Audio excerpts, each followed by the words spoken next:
सुंदर मुहूर्त प्रभु यीशुख्रीष्टर पवित्र महानामर गौरव हो। वर्तमान समय तेरे ख्रीष्टर आमर प्रभुंर आगमन सन्निकट बोली आम जापारुचु से समय आमर व्यक्तिगत आत्मिक प्रस्तुति आमर पारिवारिक प्रस्तुति एवं मांडलिक प्रस्तुति अति गुरुत्वपूर्ण। अन्य समस्त ख्रीष्टीय सेवा आराधना उपासना एवं विभिन्न कार्यक्रम जितेबले आम अनेक समय व्यस्त रोचु ता भितर आम गोटे विषय को भूली जाऊँ जे प्रभु आपण वाक्य प्रमाणे केतेबेले मध्य को मुहूर्त हेले से शीघ्र जगत को आगमन करेंगे आपना लोक मानक नेबापाई तांकर आगमन संबंध में आम अनेक विषय शुणीचु जानीचु एवं आगमन संबंध में आम विभिन्न विश्वास रही से आगमन संबंध में वर्तमान चिंता करिवार विषय आमनकर निमंते अति गुरुत्वपूर्ण एवं मंडली मानकरे बा व्यक्तिगत जीवन रे ईश्वर वाक्य पढ़िबा द्वारा से विषय जानिबा मध्य अति गुरुत्वपूर्ण। प्रभुंग वाक्य लुक सुसमाचार 21 पर्व रे एपरि लेखा जाए 33 पदरु 36 पद पर्यंत आकाश और पृथ्वी लोप पाइब मात्र मोहर वाक्य समूह लोप पाइब नाही।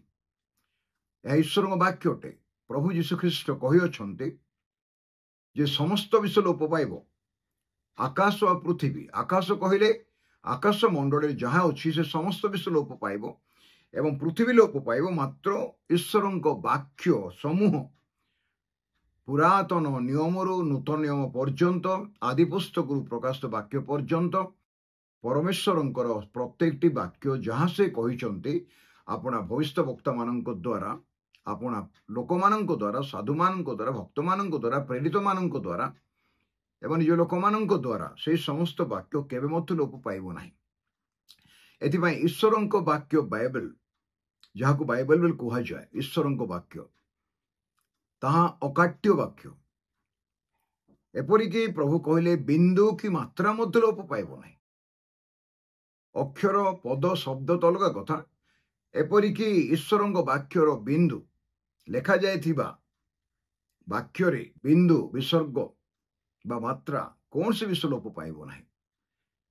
जहाँ लेखा जाइछि अनेक विषय अतीत घटी एवं वर्तमान मध्य घटुची एवं आसंता दिन मानकर मध्य अनेक विषय घटिबा पई जाउछि। एथिपाई आजिर मंडली आपण माने आ मु आमाने जेतेबेले आगमन सन्निकट बोली लक्षण समूह एवं भावाणीर सफलता संबंध रे आमाने जानी पारुछु आमाने अति सावधान रे अन्य समस्त विषय अपेक्षा व्यक्तिगत आत्मिक जीवन प्रस्तुति रे अधिक समय देवा प्रभुंग सहित रहिबा वाक्य पढ़िबा प्रार्थना जीवन काटिबा सहभागिता जीवन काटिबा एवं मंडली रे आमाने एकत्र प्रेम रे सहभागिता रे बुझाबणा रे वाक्य रे शिक्षा रे प्रार्थना रे आमाने वृद्धि पाइबा अति गुरुत्वपूर्ण। किंतु तुम्हें माने 34 पदरे किंतु तुम्हें माने अपना अपना विषय सावधान होई थाओ काले तुम्भ मानक हृदय मतता वो मद्यपान रे पुणी जीविका संबंधी चिंतार भारग्रस्त हुए आउ सही दिन बा ख्रीष्टर आगमन दिन हठात तुम्भ मान उपरे पड़े कारण ताहा फांद स्वरूपे समग्र पृथ्वी निवासी समस्त उपरे आसिबो। किंतु तुम्बे माने जेपरी एई समस्त आगामी घटनारु रक्षा पाइबाकू वो मनुष्य पुत्रंको छामुरे उभा हेबाकू समर्थ हुओ ए निमंते सर्वदा प्रार्थना करी जागी रुह। यह स्वयं प्रभु श्रीख्रीष्ट अपने शिष्य मान को कही आगमन संबंध एवं से निजे वाक्यरूपी परमेश्वर रक्तमांसधारी मनुष्य की देहबंते की जन्म हेबारु से मध्य कहउचंती निजे आकाश मंडल लोप पाइब वाक्य केवे मध्य लोप पाइब ना। एथिपाई जदि किए ईश्वर वाक्य बाइबल को हालुका बोली भावुची गोटे साधारण बही बोली भावुची बा ईश्वरଙ୍କ वाक्य बाइबल विरुद्ध रे ठिया होउचे अनेक ईश्वरଙ୍କ वाक्य बाइबल को नष्ट भ्रष्ट करिसंती अनेक ईश्वरଙ୍କ वाक्य को ध्वंस करिसंती बाइबल बही गुडा को अनेक ईश्वरଙ୍କ वाक्य बाइबल को आमे देखिछु रास्ता घाट रे पढेबार मध्ये आमे देखिछु चिरिबार देखिछु नष्ट करियार देखिछु आ अनेक ईश्वरଙ୍କ वाक्य बाइबल विरुद्ध रे बही विरुद्ध रे नहेले मतो ईश्वरଙ୍କ वाक्य लेखा जायते वाक्य विरुद्ध रे अनेक ठिया हिचंती अतीत रे एबे मध्य अछंती आगु मध्य रहिबे किंतु हाँ से दंडर पात्र जो मैंने ईश्वर वाक्य विरुद्ध रे जाते जेहेतु सब लोप पाइब ईश्वर वाक्य लोप पाइब ना से विषय आम आमत्य पाइबा पारिबा ईश्वर वाक्य ताहा अति गुरुत्वपूर्ण विषय ये वाक्य अति गुरुत्वपूर्ण देखो दयाकोरी मोर प्रिय भाई भौणी माने मार्कस समाचार 13 पर्व 31 पद आकाश और पृथ्वी लोप पाइब मात्र मोहर वाक्य समूह लोप पाइब नाही यह जीशुंकर कथा एवं खाली सेतिके नाई माथ्यू सुसमाचार 24 पर्व मध्य से कथा को प्रभुंकर प्रिय दास प्रेरित माथ्यू प्रकाश करुचंती प्रभु यीशु ख्रीष्टर शिष्य से कथा कहले आश्चर्य कथा 34 पद 24 पर्वर 34 पद मु तुम मान को वर्तमान मु तुम मान को सत्य कहूची ए समस्त घटना ए समस्त न घटिबा पर्यंत ए वर्तमान पुरुष कौन सी प्रकार लोप पाइब नाही आकाश और पृथ्वी लोप पाइब मात्र मोहर वाक्य समूह लोप पाइब नाही आकाश पृथ्वी लोप पाइब मात्र मोर वाक्य समूह लोप पाइब नाही मोर प्रिय भाई भौणी माने माथ्यू मार्क लुक एवं प्रेरित मान चिठाऊरे अनेक जगार वाक्यर सत्यता वाक्यर गुरुत्व वाक्य संबंधी निश्चित सत्यता वाक्य दि जाइथिबा ग्यारंटी वाक्य दि जाइथिबा परमेश्वरंकर अनंतकालीन योजना परिकल्पना संकल्प ताहा ईश्वर वाक्य द्वारा ही प्रमाणित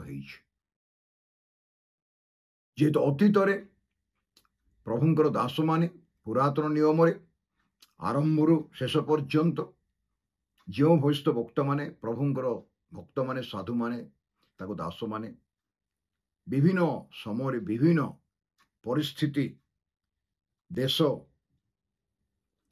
शासन राजा महाराजा विभिन्न जगतर घटनावली को लेकिन जो समस्त भावाणी करियछंती से समस्त घटना घटिबार आमाने देखियोछु आ वर्तमान मध्य से समस्त घटना घटिबार देखुछु आगामी दिन मानकर मध्य अनेक घटना घटिब प्रभुंकर आगमन पूर्वर अनेक गुड़े घटना घटिब जोटा ईश्वर वाक्य रे लेखा जाइछि एवं सेही समस्त घटना घटिबा पूर्वर आमानंको ए विषय जानिबार काहे आवश्यकता अछि जो घटना घटिबा पई जाउछि से विषय रे आमाने जदि जानि परिबा नाही ताहेले आमे प्रस्तुत ही परिबा नाही ईश्वरंग वाक्य रे ए समस्त घटना मानव समाज को भय देखा पई लेखा जाय नाही ए समस्त एथि पई लेखा जायछि जे मानव समाज बा मनुष्य समाज व्यक्तिगत भाव रे आरंभ करी सामाजिक पर्यंत जेपरी आगामी क्रोध आउ ईश्वरंकर क्रोध जहाँ आसवाई जाऊँगी पृथ्वी रे जो दंड आसवाई जाऊँगी जो क्लेश महाक्लेश आसवाई जाऊँगी जहाँ बाइबल रे वर्णना करा जायछि सेथुरु केमिति मनुष्य रक्षा प्राप्त हेबो एथिपाई ताहा लेखा जायछि जेपरी मनुष्य सावधान हेबो मनुष्य सावधान किपर हेबो ईश्वरंको वाक्य द्वारा घटिबा को जाउथिबा घटनावली संबंध रे स्पष्ट जानिले से सावधान हो पारि एबे से विषय चिंता करबा निमंते आज ए ध्यान समय बा ए अनुध्यान करबा समय आमाने ता चिंता करिया पई जाउ ना किंतु अल्प समय किछि समय अति गुरुत्वपूर्ण ଆଉ ଯୋଉଟା ଆଜି ନୀତି ପ୍ରତିଦିନ ଡେ ଟୁ ଡେ ଲାଇଫରେ ଆପଣଙ୍କ ଜୀବନ ମୋ ଜୀବନରେ ଘଟୁଛି ସେଇ ବିଷୟ ହିଁ ଏଠି ଲେଖାଯାଇଛି। କଣ ଲେଖାଯାଇଛି? 34 ପଦରେ ଲୁକ ସୁସମାଚାର 21 ପର୍ବ 34 ପଦ। ଏଇଟା ଆପଣ ଯେତେବେଳେ ପଢିବେ, ମୁଁ ପଢିବି, ଆମେ ପଢିବା, ତାହେଲେ ଜାଣିବାକୁ ପାରିବା ଯେ ଏଇଟା ଆମମାନଙ୍କର ସମସ୍ତଙ୍କର ବ୍ୟକ୍ତିଗତ ଜୀବନରେ ବା ବର୍ତ୍ତମାନର ସମାଜରେ ପୃଥିବୀରେ ଘଟୁଛି, ଘଟି ଆସୁଛି, ଅତୀତରେ ଘଟିଥିଲା, କିନ୍ତୁ ବର୍ତ୍ତମାନ ଅଧିକ ଘଟୁଛି। କିନ୍ତୁ ପ୍ରଭୁଙ୍କର ଆଗମନ ଯୋଉ 2000 ବର୍ଷ ତଳେ ସେ କହିଲେ ଆମେ ଶୀଘ୍ର ଆସୁଅଛୁ, ଆମେ ଆଗମନ କରିବା ପାଇଁ ଯାଉଛୁ, ଏଇ କଥା ଯୋଉ ପ୍ରଭୁ କହିଲେ ଆଜକୁ 2000 ବର୍ଷ ଉପରେ ହେଇଗଲାଣି। ଅନେକ ଚିନ୍ତାରେ ପଡୁଛନ୍ତି ପ୍ରଭୁ କାହିଁକି ଆସିନାହାନ୍ତି ଏପର୍ଯ୍ୟନ୍ତ, ଗୋଟେ ସନ୍ଦେହ। ଏତେ ଦିନ ହେଲା, ଏଥିପାଇଁ ଆଗମନ ସମ୍ବନ୍ଧରେ ଆମମାନଙ୍କର ମଣ୍ଡଳୀ ମାନଙ୍କରେ ବହୁତ କମ ଶିକ୍ଷା ଦିଆଯାଏ। ତାକୁ ଏତେ ଗୁରୁତ୍ୱ ନେଇକି ବା ତାକୁ ଗୁରୁତ୍ୱପୂର୍ଣ୍ଣ ଭାବରେ ଭାବିକି ମଣ୍ଡଳୀର ଆବଶ୍ୟକତାକୁ ଧରିକି ପ୍ରଭୁଙ୍କ ଦାସମାନେ ଯଦି ଅନ୍ୟାନ୍ୟ ସବଜେକ୍ଟ ଅପେକ୍ଷା ତାକୁ ଗୁରୁତ୍ୱ ଦେଇ ଶିକ୍ଷା ଦିଅନ୍ତେ, ତାହେଲେ ମଣ୍ଡଳୀ ସଚେତନ ହେବାରେ, ନିଜକୁ ସମୀକ୍ଷା କରିବାରେ, ପ୍ରସ୍ତୁତ ହେବାରେ ଅବହେଳା କରନ୍ତା ନାହିଁ। ଏଥିପାଇଁ এই আগমନ ସମ୍ବନ୍ଧୀୟ ସବଜେକ୍ଟ ବା ଥିମ୍ ବା ପ୍ରସଙ୍ଗ ବିଷୟବସ୍ତୁ ସବୁଠୁ ଅବହେଳିତ ଅଛି। ତା ଭିତରେ ଗୋଟିଏ ବିଷୟ 34 ପଦରେ ପ୍ରଭୁ ଯୀଶୁ କହୁଛନ୍ତି, କିନ୍ତୁ ତୁମ୍ଭେ ମାନେ ଆପଣା ଆପଣା ବିଷୟରେ ସାବଧାନ ହୁଅ। ଏଇଟା ଗୋଟେ ଇଣ୍ଡିଭିଜୁଆଲ ୱାର୍ଣ୍ଣିଂ, ଏଇଟା ଗୋଟେ ବ୍ୟକ୍ତିଗତ ଭାବରେ ପ୍ରସ୍ତୁତି ହେବା ନିମନ୍ତେ ସଚେତନ ହେବାର ବାକ୍ୟ, ସାବଧାନ ରହିବାର ବାକ୍ୟ। କୋ ବିଷୟରେ ସାବଧାନ? କାଳେ ଦେଖନ୍ତୁ ତୁମ୍ଭମାନଙ୍କ ହୃଦୟ ମତ୍ତତା। ମତ୍ତତା କହିଲେ କେବଳ ଯେ ମଦ୍ୟପାନ କରି ମତ୍ତତା ବା ନିଶାଦ୍ରବ୍ୟ ପାନ କରି ମତ୍ତତା, ସେ କଥା ନାହିଁ। ଜଗତର ବିଭିନ୍ନ ବିଷୟ ନେଇକି ମନୁଷ୍ୟର ମତ୍ତତା ଆମମାନଙ୍କ ଜୀବନରେ ନିଶା ଘାରିଲା ଭଳିଆ, ମଦ୍ୟପାନ କଲା ଭଳିଆ, ନିଶାଦ୍ରବ୍ୟ ପାନ କଲା ଭଳିଆ ବିଭିନ୍ନ ବିଷୟରେ ମତ୍ତତା, ଧନ ଲୋଭରେ ମତ୍ତତା, ମାନ ସମ୍ମାନରେ ମତ୍ତତା, ପ୍ରତିପତ୍ତିରେ ମତ୍ତତା, ସୁଖ୍ୟାତି ସମ୍ପନ୍ନ ପାଇଁ ମତ୍ତତା, ପଇସା ପତ୍ର ସମ୍ବନ୍ଧୀୟ ମତ୍ତତା, ବିଭିନ୍ନ ବିଷୟର ମତ୍ତତାରେ ଲୋକମାନେ ମାତି ଅଛନ୍ତି, ଯାହାକି ବ୍ୟକ୍ତିଗତ ଜୀବନ ପାଇଁ ଯେତିକି ଆବଶ୍ୟକ ଅଟେ ତାଠାରୁ ଅଧିକ ଯୋଉ ବିଷୟରେ ମନୁଷ୍ୟ ଆସକ୍ତି ହୁଏ ତାକୁ ହିଁ ମତ୍ତତା କୁହାଯାଏ। ଯୋଉଟା ଆପଣଙ୍କର ବ୍ୟକ୍ତିଗତ ଜୀବନରେ, ମୋ ବ୍ୟକ୍ତି ଜୀବନରେ ଯୋଉଟା ଅତି ଗୁରୁତ୍ୱପୂର୍ଣ୍ଣ ବୋଲି ଆମେ ଭାବୁଛୁ ଏବଂ ତାହା ଆମେ ପାଇଲେ ସନ୍ତୁଷ୍ଟ ବୋଲି ଭାବୁଛୁ, ଆଉ ଯଦି ପାଉଛୁ ଆଉ ସେ ଅନୁଯାୟୀ ଆମେ ଜୀବନ କାଟୁଛୁ, ଆମେ ଯଦି ତାଠୁ ଅଧିକ ଆଶା କରିବା ବା ତାଠୁ ଅଧିକ କରିବା ପାଇଁ ଚେଷ୍ଟା କରିବା, ଆମମାନଙ୍କର ମାନସିକ ଚାପ ତ ବୃଦ୍ଧି ପାଇବ, ଆମମାନଙ୍କର ଚିନ୍ତା ଭାବନାରେ ମଧ୍ୟ ବାଧା ଆସିବ, ଆମେ ଶାରୀରିକ ଭାବରେ ମଧ୍ୟ এই ସମସ୍ତ ବିଷୟକୁ ହ୍ୟାଣ୍ଡେଲ କରିବା ପାଇଁ ଶାରୀରିକ ଚାପ, ମାନସିକ ଚାପ ଏବଂ ବିଭିନ୍ନ ରକମର ସମସ୍ୟା ମଧ୍ୟରେ ପ୍ରବେଶ କରିବାକୁ ପଡ଼ିବ। ତା ବୋଲି ଯେ ଆମେ କୌଣସି କାର୍ଯ୍ୟ କରିବା ନାହିଁ କି ବିଭିନ୍ନ ବିଷୟ ପାଇଁ ଚିନ୍ତା କରିବା ନାହିଁ, ଏକଥା ବାଇବେଲ କହୁନାହିଁ, ମତ୍ତତା ବିଷୟରେ କହୁଛି। ଡ୍ରାଙ୍କ, ଯେକୌଣସି ବିଷୟରେ ସୀମାଠାରୁ ବାହାରକୁ ଲଙ୍ଘିଲେ ସେଇଟା ହେଉଛି ଡ୍ରାଙ୍କ, ଯୋଉଟା କି ବ୍ୟକ୍ତିଗତ ଜୀବନ ପାଇଁ ବା ପାରିବାରିକ ଜୀବନ ପାଇଁ ବା ଆମର ଖ୍ରୀଷ୍ଟୀୟ ମଣ୍ଡଳୀ ନିମନ୍ତେ ଲାଭଜନକ ନୁହେଁ। ଏଥିପାଇଁ ମତ୍ତତା ଓ ମଦ୍ୟପାନ ସ୍ପଷ୍ଟ ଭାବରେ ଲେଖିଦେଲେ ପ୍ରଭୁ। ମଦ୍ୟପାନ ବିଷୟ କହିଲେ ଆଜି ସାରା ଜଗତ ମଦ୍ୟପାନରେ ଲିପ୍ତ ଅଛି। ଅଧିକାଂଶ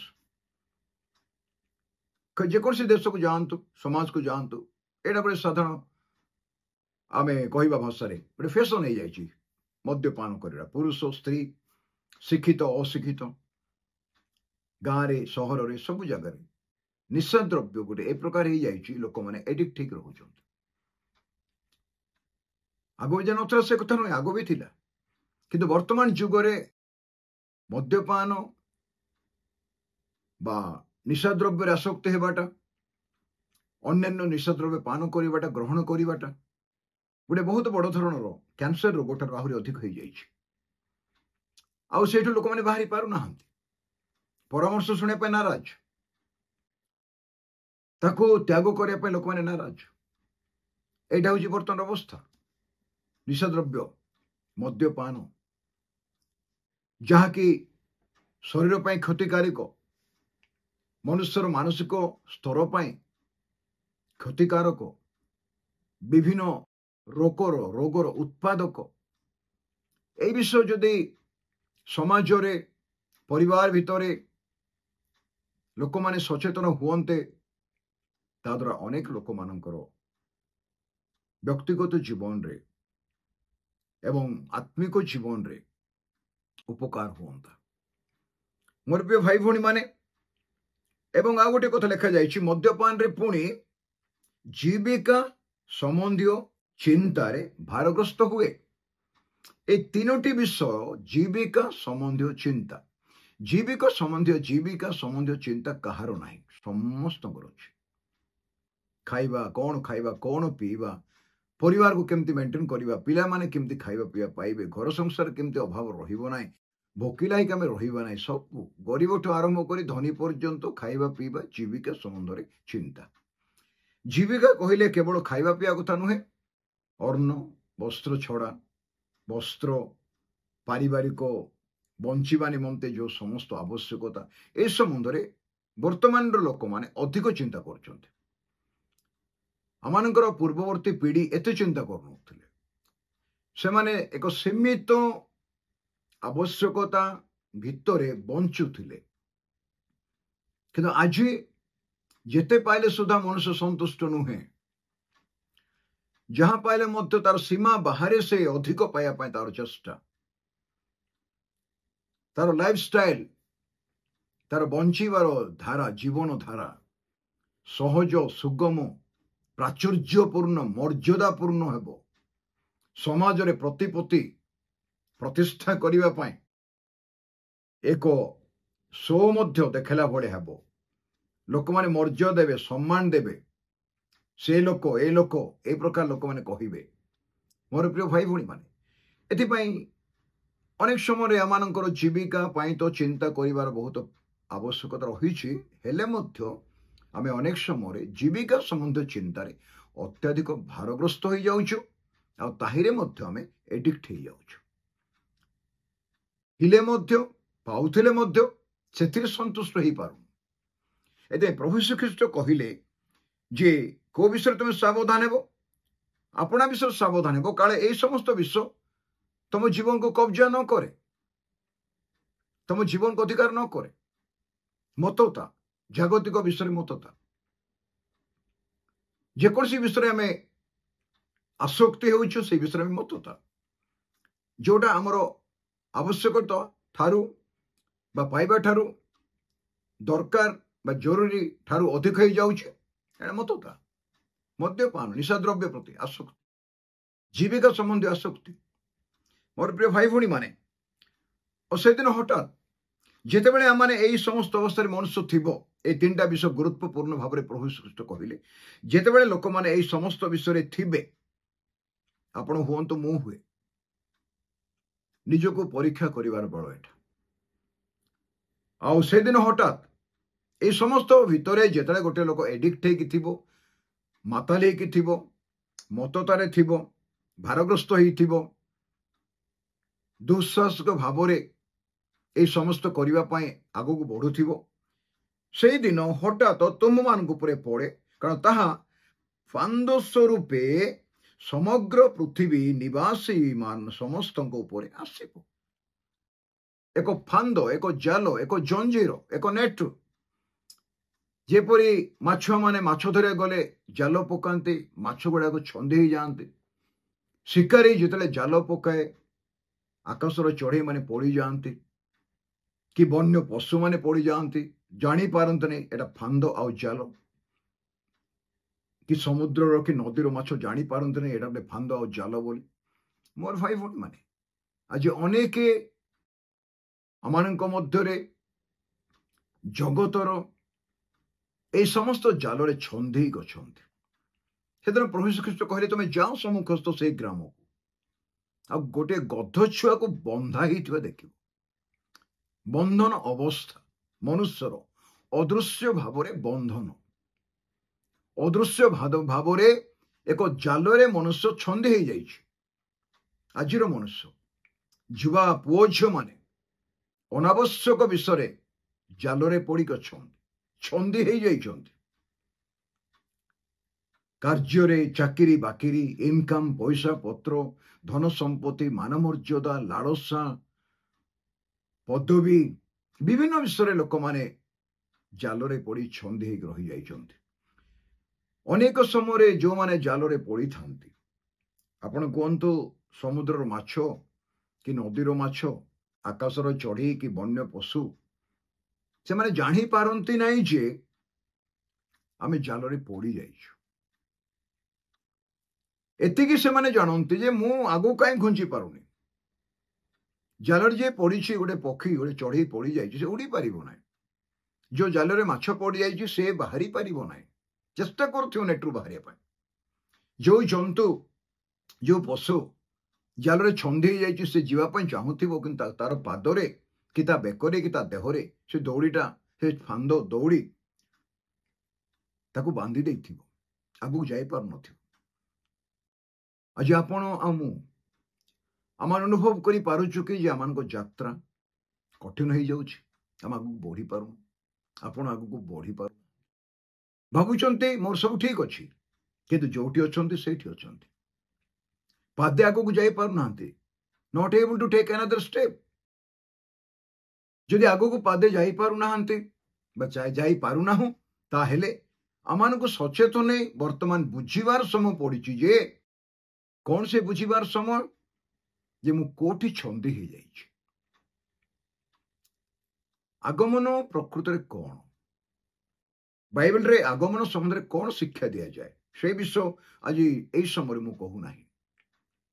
সেই ସମ୍ବନ୍ଧରେ ସ୍ପଷ୍ଟ ଭାବରେ ପ୍ରଭୁ ସୁଯୋଗ ଦେଲେ ଆମେ ଆଲୋଚନା କରିବା। ମଣ୍ଡଳୀ ନିମନ୍ତେ ଆଗମନ କଣ ଆଉ ଜଗତ ନିମନ୍ତେ ଆଗମନ କଣ? ଆଗମନ କହିଲେ ଆଜିର ମଣ୍ଡଳୀ କଣ ବୁଝେ? ଆପଣ କଣ ବୁଝନ୍ତି? ମୁଁ କଣ ବୁଝେ? ଆମେ କଣ ବୁଝୁ? ଏକ ଖ୍ରୀଷ୍ଟୀୟ ବିଶ୍ୱାସରେ ତାହା ଜାଣିବା ଆବଶ୍ୟକ ରହିଛି। ଆଗମନ ସମ୍ବନ୍ଧରେ ଜଗତର ଲୋକ ତ ବୁଝିପାରିବେ ନାହିଁ, ଯେଉଁମାନେ ଈଶ୍ୱରଙ୍କ ବାକ୍ୟକୁ ଗ୍ରହଣ କରନ୍ତି ନାହିଁ ବା ଜାଣିନାହାନ୍ତି ବା ପଢ଼ି ନାହାନ୍ତି ବା ବିଶ୍ୱାସ କରନ୍ତି ନାହିଁ। ସେମାନଙ୍କ ଚିନ୍ତାଧାରା ସବୁ ଠିକ ଚାଲିଛି, ଏମିତି ଏକା ଚାଲିଥିବ, ଜଗତ ଚାଲିଥିବ, ଆମେ এই ପ୍ରକାର ଜୀବନ କାଟୁଥିବା, ଠିକ ଅଛି, କିଛି ଅସୁବିଧା ନାହିଁ। ପାପ କଲେ ବି ଠିକ ଅଛି, ପୁଣ୍ୟ କଲେ ବି ଠିକ ଅଛି, এই ପ୍ରକାର ଚିନ୍ତାଧାରା ଲୋକ ଅଛନ୍ତି। ଆଉ ନିଜକୁ ଯୋଉଟା ପସନ୍ଦ ସେଇଟା ଈଶ୍ୱର ପସନ୍ଦ କରୁଛନ୍ତି ବୋଲି ଲୋକ ଭାବନ୍ତି। ଅନ୍ୟାୟ, ଭୁଲ ତ୍ରୁଟି, ସମାଜ ବିରୁଦ୍ଧରେ, ମନୁଷ୍ୟ ବିରୁଦ୍ଧରେ, ପରିବାର ବିରୁଦ୍ଧରେ, ଏପରିକି ଈଶ୍ୱରଙ୍କ ବିରୁଦ୍ଧରେ କାର୍ଯ୍ୟ କଲେ ମଧ୍ୟ ମନୁଷ୍ୟ ସନ୍ତୁଷ୍ଟ ହୁଏ। ସେ ତାର ଭୁଲକୁ ଭୁଲ ବୋଲି ବୁଝିପାରେ ନାହିଁ। ସେ ଭାବେ ମୁଁ ଯୋଉଟା କରୁଛି ଠିକ ଅଛି, ଆଉ ମତେ ଈଶ୍ୱର ସମର୍ଥନ କରୁଛନ୍ତି। এই ଚିନ୍ତାଧାରା ଅନେକଙ୍କର ରହିଯାଇଛି ଆଜି। ଏଟା ସବୁଠାରୁ ଦୁଃଖର ଘଟଣା ଆଉ ଦୁଃଖଦାୟକ ଘଟଣା। ଏଥିପାଇଁ ଆଜି ପ୍ରଭୁ ଗୋଟିଏ କଥା କହିଲେ ଆମମାନଙ୍କୁ 36 ପଦରେ, କିନ୍ତୁ ତୁମ୍ଭେମାନେ ବିଶ୍ୱାସୀ ମାନଙ୍କୁ, ଆପଣଙ୍କୁ ମତେ ସେ କହୁଛନ୍ତି, ଯଦି ଆମେ ଖ୍ରୀଷ୍ଟ ବିଶ୍ୱାସୀ, ପ୍ରଭୁ ଯୀଶୁ ଖ୍ରୀଷ୍ଟଙ୍କୁ ନିଜର ବ୍ୟକ୍ତିଗତ ତ୍ରାଣକର୍ତ୍ତା ପ୍ରଭୁ ବୋଲି ଗ୍ରହଣ କରିଛୁ, ଅନ୍ତର ଭିତରେ, ହୃଦୟ ଭିତରେ ଯୀଶୁଙ୍କ ନାମରେ ବିଶ୍ୱାସ କରିଛୁ ପରିତ୍ରାଣକର୍ତ୍ତା ଉଦ୍ଧାରକର୍ତ୍ତା ବୋଲି, ଈଶ୍ୱରଙ୍କ ବାକ୍ୟ ବାଇବେଲକୁ ଆମେ ସମ୍ପୂର୍ଣ୍ଣ ବିଶ୍ୱାସ କରୁଛୁ। ଏଟା ଈଶ୍ୱରଙ୍କ ବାକ୍ୟ, ଏ ବାକ୍ୟ କଥା କହୁଛି, ଏ ବାକ୍ୟ ଯାହା କହୁଛି ମୋ ପାଇଁ କହୁଛି, ଆଉ ଏ ବାକ୍ୟ ଗୁରୁତ୍ୱପୂର୍ଣ୍ଣ, ଜୀବନଦାୟକ, ଜୀବନ୍ତ, କାର୍ଯ୍ୟ ସାଧକ ବାକ୍ୟ, ପ୍ରାଣ ଆତ୍ମାର ପରିଭେଦକ, ପ୍ରାଣ ଭିତରେ ପ୍ରବେଶ କରିବ, ଆତ୍ମା ଭିତରେ ପ୍ରବେଶ କରିବ, ସୂକ୍ଷ୍ମ ଭାବନାର ଚିନ୍ତା ଭିତରେ ପ୍ରବେଶ କରିବ, ଅସ୍ଥି ମଜ୍ଜାରେ ପ୍ରବେଶ କରିବ, ଆମର ଭାବନା ଭିତରେ ପ୍ରବେଶ କରିବ। এই ଈଶ୍ୱରଙ୍କ ବାକ୍ୟ ବାଇବେଲ এটা ସାଧାରଣ ବହି ନୁହେଁ। ଏ ବାକ୍ୟରେ ଜୀବନ ଅଛି, ଏ ବାକ୍ୟରେ ଜୀବନ ଅଛି ମୋର ଭାଇ ଭଉଣୀ ମାନେ। କାର୍ଯ୍ୟ ସାଧକ ବାକ୍ୟ, ଗୋଟେ ଗୋଟେ ପଦରେ, ଗୋଟେ ଗୋଟେ ଶବ୍ଦରେ, ଗୋଟେ ଗୋଟେ ଲାଇନରେ ପ୍ରଭୁ କଥା କୁହନ୍ତି। ଏଥିପାଇଁ ଯଦି ପ୍ରକୃତ ଖ୍ରୀଷ୍ଟ ବିଶ୍ୱାସୀ ସବୁ ପରିସ୍ଥିତିରେ ଏ ଯୋଉ ବାକ୍ୟର ପରିବର୍ତ୍ତନ ନାହିଁ, ଯୋଉ ବାକ୍ୟ କେବେ ପରିବର୍ତ୍ତନ ହେବ ନାହିଁ ବୋଲି ଯୀଶୁ କହିଛନ୍ତି, ଆକାଶମଣ୍ଡଳ ଲୋପ ପାଇବ, ବାକ୍ୟର ବିନ୍ଦୁ କି ବିସର୍ଗ ଲୋପ ପାଇବ ନାହିଁ। ଏଥିପାଇଁ जदि आम वाक्य को विश्वास करुचु एवं आम निजक ख्रीस्टियान बोली कहूँ ताहले जगतर अन्यान्य विषय अपेक्षा ये वाक्य कौन कहूँ ताहा शुणिबा आमानंकर अति गुरुत्वपूर्ण और श्रेष्ठ कर्तव्य अटे। ए वाक्य आपणों मो जीवनदायक पथ देखेब मो चरण पर प्रदीप एटा मु अंधार भितर जदि झुंटिकी पड़गली चली पारुनी रास्ता देखुनी मो जीवन यात्रा आत्मिक जीवन यात्रा लक्ष्य भ्रष्ट होउछि दौड़ी पारुनी चली पारुनी प्रभु यीशु ख्रीष्टंकर अनुगमन करि पारु नाही प्रभु यीशु ख्रीष्टंक सहित चलिबारे बाधा आसुछि प्रतिकूल परिस्थिति परिवेश विभिन्न समस्या मते बांधी रखिछि मोर विश्वास को मु स्वीकार करि पारु नाही मोर विश्वास पदक्षेप मु नहीं पारुनी मु पछघुंचा देउछि शिथिल होउछि ठंडा होउछि अवहेला करुछि हारी जाउछि थकी जाउछि भय करुछि ताहेले आपणको मते वाक्य को फेरिबा पई पड़िबो। ईश्वरंग वाक्य जीवंत कार्य साधकता बल दिए आत्मिक बल मनोबल देव आपणको मते ए वाक्य आमको संस्थापित करिवो सुदृढ़ करिवो सुस्थिर करिवो संभाळिवो संस्थापन करिवो आमको गठन करिवो वाक्य आमको परिष्कार करि पारिवो जहाँ के परिवर्तन हुए ना से प्रकार वाक्य एटा एपरिकी प्रभु आगमन पूर्वर मंडली मानक दुख कष्ट ताड़ना निंदा आसब मोर भाई भणी मान आउ कि अंश मुझे पढ़ापी चाहूँगी आउ कि फ्यू मिनिट्स कौन लिखा जाइए मोर प्रिय भाई भणी मान 21 पर्व जोटा मैंने पढ़ुलु 25 पदर देखा प्राकृतिक विपर्यय विषय बाइबल स्पष्ट कहे आकाश मंडल पृथ्वी रे प्राकृतिक विपर्यय एटा खाली घटू ना आ प्राकृतिक विपर्यय को केही अटकाई पारिबे नाही कौन सी वैज्ञानिक मत अटकाई पारिबो नाही धन बल ना कि मान बल ना कि पोजिशन रे पदवी रे कि कौन सी ताकत नहीं जगत रे प्राकृतिक विपर्यय जोड़ा हुए घटना आम समझे जानिछु बन्या बात्या झड़ तोफान सुनामी भूमिकंप मरुड़ी दुर्भिक्ष वज्रनाद आकाशर लक्षण प्राकृतिक लक्षण बन्या बात्या समुद्रर तरंग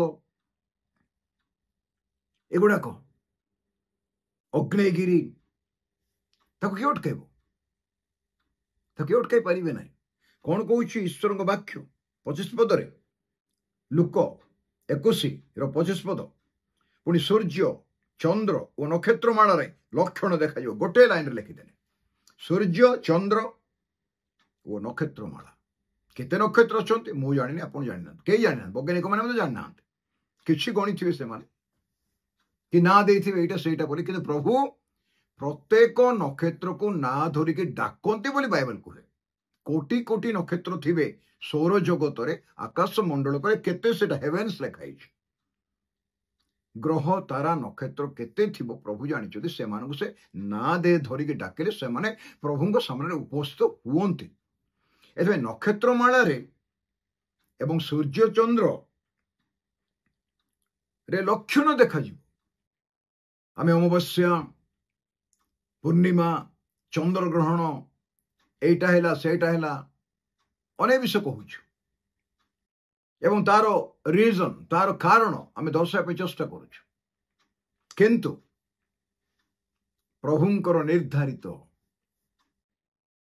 प्रभुंक द्वारा परिचालित ये प्रकृति को प्रकृति तांकर अधीन एथिपाई सेठी जो विपर्यय हुए से विपर्यय मनुष्य समाज पाई पृथ्वी पाई विपदजनक दुर्घटनामूलक प्रभु न जानिक हुए ना आ सब घटना घटिया पछरे किछि ना किछि कारण थाए एथिपाई एठी कोन लिखा जाइछि लक्षण देखा जिवो आ पृथ्वी रे जाति मानक मध्य क्लेश घटिबो आज घटना कि आम सारा पृथ्वी देखु जाति मानक मध्य क्लेश आ मत लिखा जाइछि बाइबल रे जाति विरुद्ध रे जाति जिवे बर्तमान समस्त लोक माने सारा पृथ्वी रो देश मानक रे आम देश रे मध्य ନିଜର ଜାତିର ପରିଚୟ ପାଇଁ ଲୋକମାନେ ସର୍ବଦା ଚେଷ୍ଟିତ ଆଉ ସେଥିପାଇଁ ସବୁକିଛି କରିବା ପାଇଁ ପ୍ରସ୍ତୁତ, ଏପରିକି ଅନ୍ୟାୟ ଅତ୍ୟାଚାର କରିବା ପାଇଁ ମଧ୍ୟ ପ୍ରସ୍ତୁତ।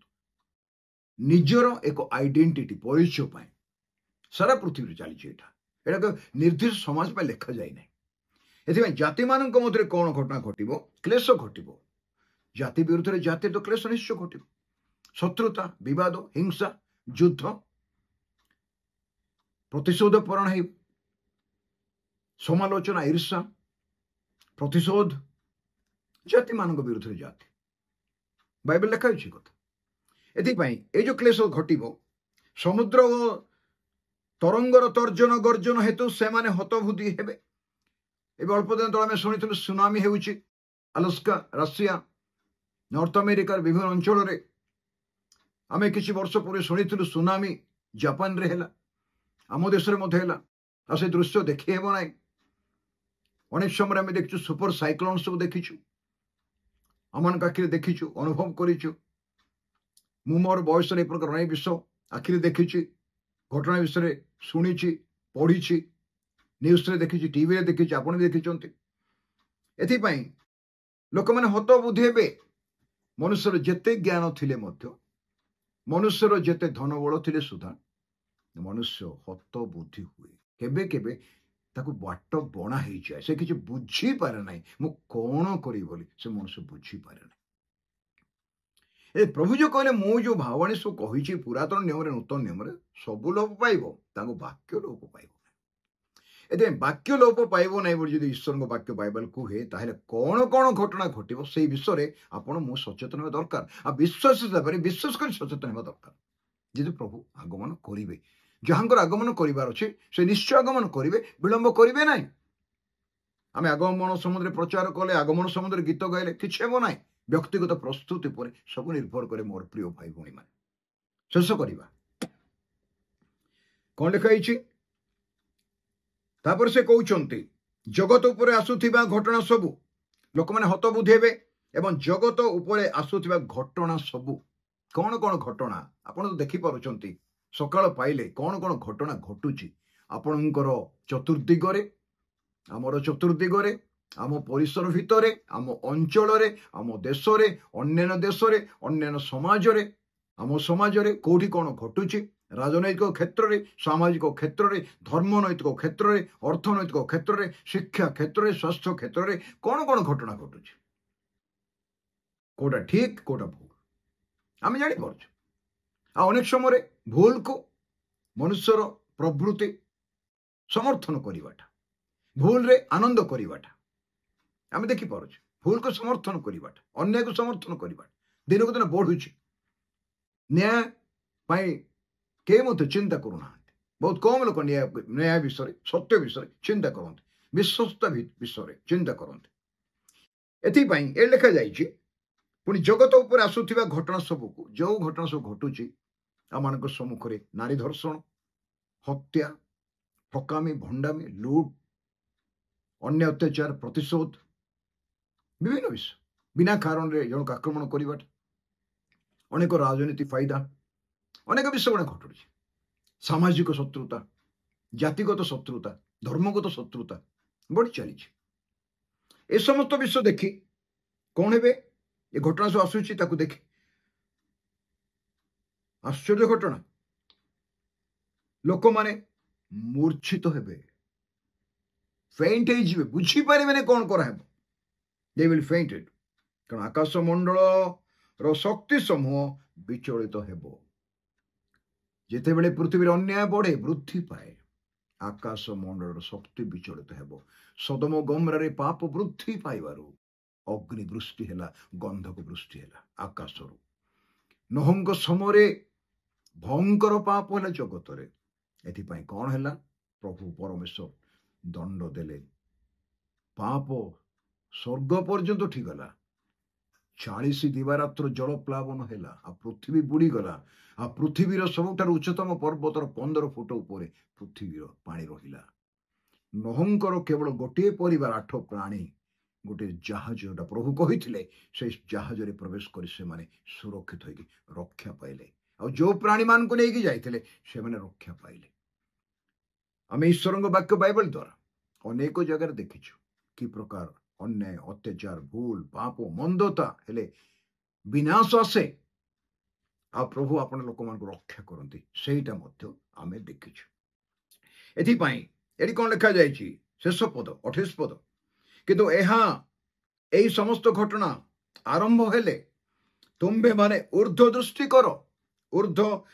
कर वो मस्तक उत्तोलन कर जेणु तुम्भ मानकर मुक्ति सन्निकट ए समस्त घटना देखिले प्रकृत जड़े ख्रीष्ट विश्वासी आज जे अपमान निंदा लज्जा ताड़ना मृत्यु संपत्ति नष्ट होवार क्षत सह करुछि अपमान निंदित लज्जित बिना कारण रे दोषारोप करा जाउछि सेमानंको ए वाक्य बड़ आश्वासन दिए कौन दिए ये सब घटना घटेले व्यस्त हुओ ना ऊर्ध्व दृष्टि कर कहीं तुम मुक्ति सन्निकट तुरीवाद्य मेघमाल शून्य मंडल प्रभु जीशु आसवे आपण मंडल को नापी आ ख्रीष्टों ठारे जो मैंने मरी से प्रथम उठे और जो मैंने बंची थे मरी नथिबे से रूपांतरित हे चक्षुर पलक एक निमष से प्रभु ख्रीष्ट को भेटापी से मध्याकाश को पड़ेबे एवं से ख्रीष्ट से अपना पिता राज्य स्वर्ग राज्य को नहीं अनंत काल पर्यंत से प्रभु ख्रीष्ट रे आ जगत 7 वर्ष क्लेश हो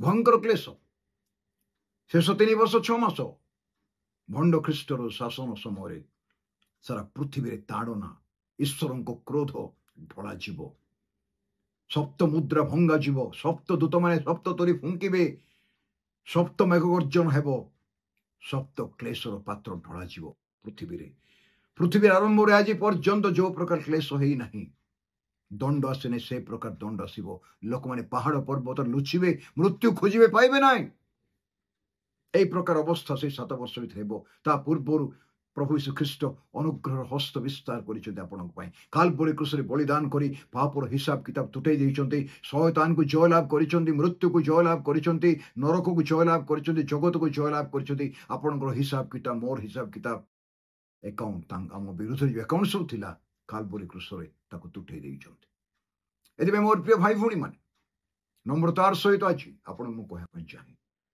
हे परिश्राम तो भारग्रस्त लोक मन को डकास निरुपाय लोक आम निरुपाय थिलु से समय आसी क्रूसरे मरिकी प्रेम देखेले आम पापी थिलु आम पाप से बहन कले आम ईश्वर शत्रु थिलु आम से बलिदान द्वारा पिता सहित मिलित करईदेले आपण मु सचेतन हेबा कि निज को अनुसंधान करबा कि निज भीतर को निजे झांकी देखा कि कोठी अटकी जाइछि कोठी मो जीवन रे भूल आसी जाइछि कोठी त्रुटि हो जाइछि प्रकाशित वाक्यर 2 पर्व रे लेखा जाए 5 पद रे तोर कोठी पतन होइछि बा कोठी छुंटिछ से जगह को जाई मन फेरण को फेरी आस तुम आद्य प्रेम परित्याग करिछ আজি এই समय मु आपण को नम्रतार सहित निवेदन करुछि मोर प्रिय भाई भौणी मोर पुओ झियो प्रभु दास दासी माने बंधु माने आमे जेतले जानुछु जगत रे अघटना गुड़ाक घटुची अधिक घटिया जाऊँगी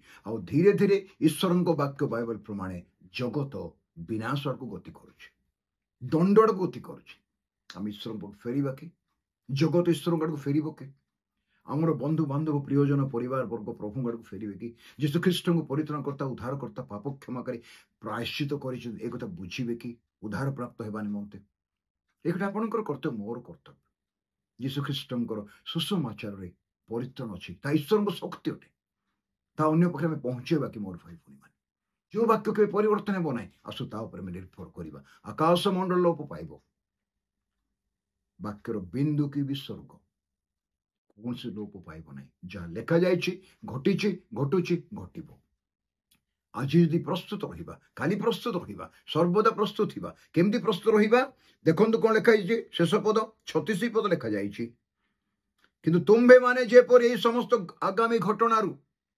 रक्षा पाइबाकू जो घटना सब पढ़िलु अल्प समय चिंता कलु टिके अल्प विश्व आगामी घटनारू रक्षा पाइबाकू वो मनुष्य पुत्रंको छामुरे उभा हेबाकू समर्थ हुओ जानिचंती आपण विश्वास करंतु बा न करंतु सेटा आपणकर कथा दिने समय आसीबो प्रथम मनुष्य ठारू शेष मनुष्य पर्यंत जेते जन्म होई मरिचंते जेते अछंती जेते जन्म हेबे समस्ते दिने ପ୍ରଭୁ ଯୀଶୁ ଖ୍ରୀଷ୍ଟଙ୍କ ସମ୍ମୁଖରେ ତାଙ୍କ ଛାମୁରେ ଠିଆ ହେଇକି ହିସାବ ଦେବେ। କୌଣସି ଲୋକ ବର୍ତ୍ତିବେ ନାହିଁ। ପ୍ରତ୍ୟେକ ସାନଠାରୁ ବଡ଼ ପର୍ଯ୍ୟନ୍ତ ସେମାନେ ମନୁଷ୍ୟ ପୁତ୍ରଙ୍କ ଛାମୁରେ ଉଭା ହେବାକୁ ପଡ଼ିବ। ଆଉ ତାଙ୍କୁ ଜାଣିଥିଲେ ଆମେ ସମର୍ଥ ହେଇପାରିବା, ସାହସରେ ଠିଆ ହେଇପାରିବା। ହାତ ଯୋଡ଼ିକି ପ୍ରଭୁ ତୁମର ପରିଚୟ ପାଇଛି, ମୋତେ ତୁମର ପରିଚୟ ଦେଲ, ଏଥିପାଇଁ ଧନ୍ୟବାଦ। ଆଉ ସେ ମଧ୍ୟ କହିବେ ମୋର ସନ୍ତାନ, ମୋର ସନ୍ତତି, ମୋର ପରିଚୟ ଯେତେବେଳେ ମୁଁ ତୁମକୁ ଦେଲି ତୁମେ ମୋତେ ଗ୍ରହଣ କଲ, ଏଥିପାଇଁ ଉଦ୍ଧାର ପ୍ରାପ୍ତ ହେବ, ସ୍ୱର୍ଗ ରାଜ୍ୟର ଜାଗା ପାଇବ। ଆଉ ଯଦି ଆମେ ବିଦ୍ରୋହୀ ହେଇଛୁ, ଶତ୍ରୁତା କରିଛୁ, ବିବାଦ କରିଛୁ, ତାହେଲେ ଆମେ ରହିଯିବା। ଆଉ ଯେଉଁ ଦଣ୍ଡ ବାଇବେଲ ଲେଖା ହେଇଛି ସେଟା ବର୍ଣ୍ଣନା କରିବା ନୁହେଁ, ଏତେ ଭୟଙ୍କର କଥା ଲେଖା ହେଇଛି। ସେ ଦଣ୍ଡ ମଧ୍ୟ ଦେଇ ମନୁଷ୍ୟ ଜୀବ ଅନନ୍ତ କାଳ ପାଇଁ। ଏଇଟା ହେଉଛି ବହୁତ ଗୁରୁତ୍ୱପୂର୍ଣ୍ଣ ଭୟଙ୍କର ବିଷୟ। ଏଥିପାଇଁ ମୋର ପ୍ରିୟ ଭାଇ ଭଉଣୀ ମାନେ ଏଥି ନିମନ୍ତେ ସର୍ବଦା ପ୍ରାର୍ଥନା କରି ଜାଗି ରୁହ। ଈଶ୍ୱରଙ୍କ ବାକ୍ୟ କହୁଛି ଜାଗି ରୁହ। Be careful, be concerned about your soul and spirit. Be alert. ସାବଧାନ, ଜାଗି ରୁହ ପ୍ରାର୍ଥନାରେ, ପ୍ରଭୁଙ୍କ ସହିତ ସମ୍ପର୍କରେ ଜାଗି ରୁହ। ଯୋଉଠି ଥିଲେ ମଧ୍ୟ, ଯେକୌଣସି ଜାଗାରେ, ଯେକୌଣସି ସମୟରେ, ଯେକୌଣସି ଅବସ୍ଥାରେ ଥିଲେ ମଧ୍ୟ ଆମର ଅନ୍ତର, ଆମର ଆତ୍ମା ପ୍ରଭୁଙ୍କ ସହିତ କନେକ୍ଟରେ ରହିବା ଦରକାର। ତାହେଲେ ସେ ଯେ ମୁହୂର୍ତ୍ତରେ ଆସନ୍ତୁ ନା କାହିଁକି, ଯେକୌଣସି ସମୟରେ ଆସନ୍ତୁ ନା କାହିଁକି, ଯଦି ଆମର ଆତ୍ମା ପ୍ରସ୍ତୁତ ଅଛି, ଆମେ ତାଙ୍କୁ ପ୍ରେମ କରୁଛୁ, ତାଙ୍କ ବଳିଦାନକୁ ଗ୍ରହଣ କରିଛୁ, ସେ ଆମର ପରିତ୍ରାଣକର୍ତ୍ତା, ଉଦ୍ଧାରକର୍ତ୍ତା, ପାପ କ୍ଷମାକାରୀ, ଶାନ୍ତିଦାତା, ତାହେଲେ ତୁରିବାତ୍ୟର ଯେତେବେଳେ ଆସିବେ, ଜିତ ପର୍ବତରେ ଦ୍ୱିତୀୟ ଆଗମନ କରିବା ପୂର୍ବରୁ ଯେତେବେଳେ ଆସିବେ ମଣ୍ଡଳୀକୁ ନେବା ପାଇଁ, ଆମେ ତାଙ୍କୁ ମଧ୍ୟାକ୍ଷରେ ଭେଟିବା ଏବଂ ଅନନ୍ତ ରାଜ୍ୟରେ ବାସ କରିବା। ପ୍ରଭୁ ଆପଣଙ୍କୁ ପ୍ରଚୁର ଆଶୀର୍ବାଦ କରନ୍ତୁ। ଆଜି ଫେରିବାର ସମୟ, ଆଜି ପରିତ୍ରାଣର ଦିନ। ଖ୍ରୀଷ୍ଟଙ୍କ ନିକଟକୁ ଫେରିବା ଦ୍ୱାରା ମନୁଷ୍ୟ ବିନା ମୂଲ୍ୟରେ ପାପ କ୍ଷମା ପାଇବ, ବିନା ମୂଲ୍ୟରେ ସ୍ୱର୍ଗ ପ୍ରାପ୍ତି ହେବ, ଆଉ ପରିତ୍ରାଣ ପ୍ରାପ୍ତ ହେବ। ଏଥିପାଇଁ ପ୍ରଭୁ ଆପଣଙ୍କୁ ମୋତେ ଆଶୀର୍ବାଦ କରନ୍ତୁ। ଆଉ ବ୍ୟକ୍ତିଗତ ପ୍ରସ୍ତୁତି ନିମନ୍ତେ ଆମମାନଙ୍କୁ ପବିତ୍ର ଆତ୍ମାଙ୍କର ସହାୟତା, ସାହାଯ୍ୟ ଦିଅନ୍ତୁ, ଯେପରି ଆମମାନେ নম্রতাର ସହିତ ଆଉ ତାଙ୍କର ବାକ୍ୟ ପ୍ରମାଣେ, ତାଙ୍କ ଯୋଗ୍ୟତାରେ ବାକ୍ୟ ପ୍ରମାଣେ ଆଚରଣ କରିବା, ଆମେ ତାଙ୍କୁ ପ୍ରେମ କରିବା, ତାଙ୍କର ଅନୁଗମନ କରିବା, ଆଉ ନିଜକୁ ପ୍ରସ୍ତୁତ ରଖିବା, ଆଉ ତାଙ୍କ ରାଜ୍ୟରେ ସମସ୍ତେ ମିଳିତ ଭାବରେ ପ୍ରବେଶ କରି ଅନନ୍ତ ରାଜ୍ୟ ଭୋଗ କରିବା। ପ୍ରଭୁ ସମସ୍ତଙ୍କୁ ପ୍ରଚୁର ଆଶୀର୍ବାଦ କରନ୍ତୁ। ଧନ୍ୟବାଦ।